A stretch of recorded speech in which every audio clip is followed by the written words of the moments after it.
Okay, so let's learn a little bit about H&J violations, how we can have InDesign detect for us problems with our justifications and how we can fix them. Now, here we have a document that has two columns that are actually identical. They're filled with placeholder text with one pica gutter between them.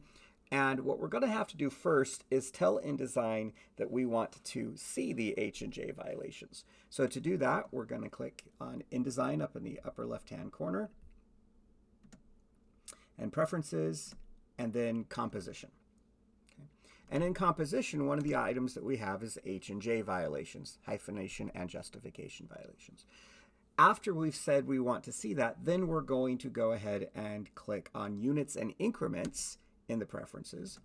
And the problem that we have here is that InDesign's default increments, that is to say when we change the tracking or the kerning, it's too great. It will make a huge difference, and we want to shrink that increment so that we're making tiny little adjustments, okay? So we're going to change the leading to 1 point.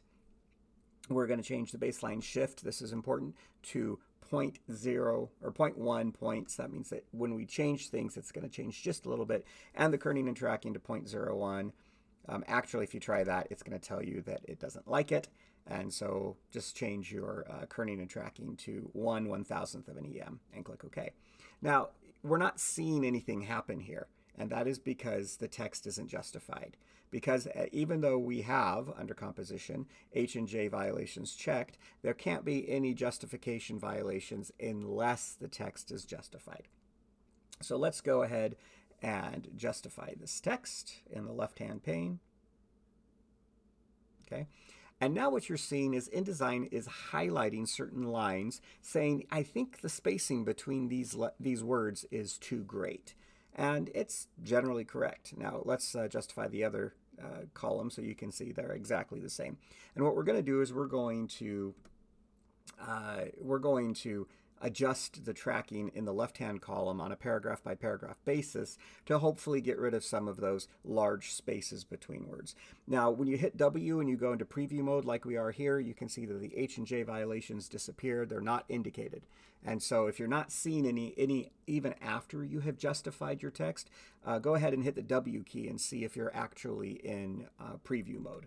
Okay, so let's get out of preview mode. Now, to highlight a paragraph, it's a double click. A single click will put your cursor in the text. A double click will highlight the current word. A triple click will highlight the line, and a quadruple click, or just double clicking, will highlight the whole paragraph. We always want to make these changes on a paragraph-by-paragraph basis so that there isn't just one line that looks funny because it has different tracking. All right, and with that text highlighted, I'm going to use the Option key and the left arrow to shrink the amount of space that there is between each letter. I'm adjusting the tracking. And you can see as I do that, you're going to see the colors, which come out as blue when it's highlighted because it's the inverse of yellow. You'll see those colors on those lines start to shift because I am pulling words up onto previous lines and thereby allowing there to be less space between the words on the violation lines. All right, I'll just go through and do this a little bit more. You can also increase the amount of space between, or you can increase the tracking in order to try to push words onto the next line and hopefully avoid some of those violations as well. And above all, you never want to go beyond plus or minus 20 in your tracking. Okay? So that actually looks pretty dang good. I'm going to massage up a little bit more in this other paragraph. You know, sometimes you just can't get it to fit, but this is better than it was, I think. But we're just trying to massage the text just slightly in order to make it so that it's more readable, so we don't get these massive spaces between the letters that so frequently happen with justification. So this is something you'll be expected to do on the revision of your magazine spread. We will check for H&J violations.